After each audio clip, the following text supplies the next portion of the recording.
Dieu, bonjour, que le Seigneur vous bénisse infiniment de la grâce et de ce privilège que vous m'avez accordé dans vos maisons de suivre l'exhortation. On va lire dans Luc 8, verset 40 qui dit, jusqu'au verset 43. À son retour, Jésus fut reçu par la foule et tous l'attendaient. Et voici, il vint un homme nommé Jairus, qui était chef de la synagogue, et se jeta à ses pieds et le supplia d'entrer dans sa maison, parce qu'il avait une fille unique d'environ 12 ans, qui se mourait.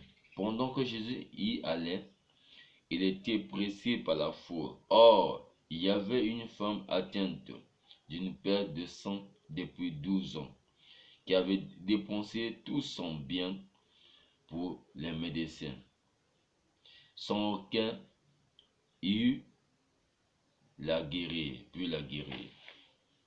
Que le Seigneur vous bénisse. On va prier. Seigneur, Dieu des armées, je te prie, Seigneur, que cette parole que nous venons de lire, tu nous interprètes cela. Et protège, pardonne le péché de mes frères et sœurs qui écoutent en ce moment. Au nom de Jésus. Amen. Que le Seigneur vous bénisse infiniment. Nous sommes là dans notre chaîne. On va parler de la guérison divine. Mon thème de ce matin, 12 ans. 12 ans. Ça, c'est mon thème de ce matin. 12 ans. Il y avait un homme nommé Jairus, chef de la synagogue. Il était là. Il professait sa vie chrétienne. Il professait tout ce qu'il était. Il était un prêtre, un pasteur, un évangéliste, un docteur, un ceci. Dans la synagogue. La synagogue, c'est l'église. Il prêchait les gens de Jésus. Il prêchait les gens la parole. Mais ce qui manquait à cette personne, c'était la guérison divine. Lorsqu'il a vu un homme qui possède des capacités surnaturelles, qui manifestait Dieu en chair, qui manifestait l'attribut de Dieu, El Rafa, El Rafa. Cet homme a laissé son église. Il a dit non, aujourd'hui je vais laisser l'église. Je vais aller chercher cette personne qui manifeste l'attribut de Jésus, l'attribut de Dieu.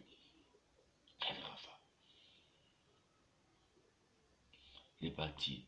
Il a vu cette personne qui s'appelle Jésus, nommé Jésus. Il a vu cette personne, il a tombé sous ses pieds et dit, j'ai un seul fils, une seule fille, qui est mourante. Viens, parce que ma fille qui a 12 ans, viens sauver ma vie, ma fille. Et le monsieur dépourvu de sens, le monsieur dépourvu de connaissances, tout ce qu'il disait n'avait pas l'impact dans sa vie. À ce jour que son fille tomba dans la crise, il commence à s'en aller. Et Jésus, viens, aide ma fille. Ne vois pas la tradition, ne vois pas la religion, mes frères. Parfois, certaines personnes, pour la guérison divine, pour le secours de sa vie, ils voient simplement, j'appartiens à telle religion, j'appartiens à telle religion. Ces religions-là ne te sauvera pas. La religion ne sauve jamais l'individu. C'est Jésus qui sauve. Lorsque cette personne demande à Jésus, Jésus a pris le courage d'y aller. D'y aller dans sa maison. Mais en route, sur le chemin d'aller vers la maison de Jairus, il y avait aussi une femme qui avait une perte de sang pendant 12 ans. Elle a tout dépensé par les médecines. Mais rien n'était donné. Pourquoi? C'est parce qu'il n'avait pas rencontré une seule personne qui peut dire, j'ai ni argent, ni quelque chose à donner. Ce que j'ai, c'est la parole. Le frère Branham dit que les matériels que nous cherchons sous terre, les matériels que nous cherchons est sous terre. Est sous terre.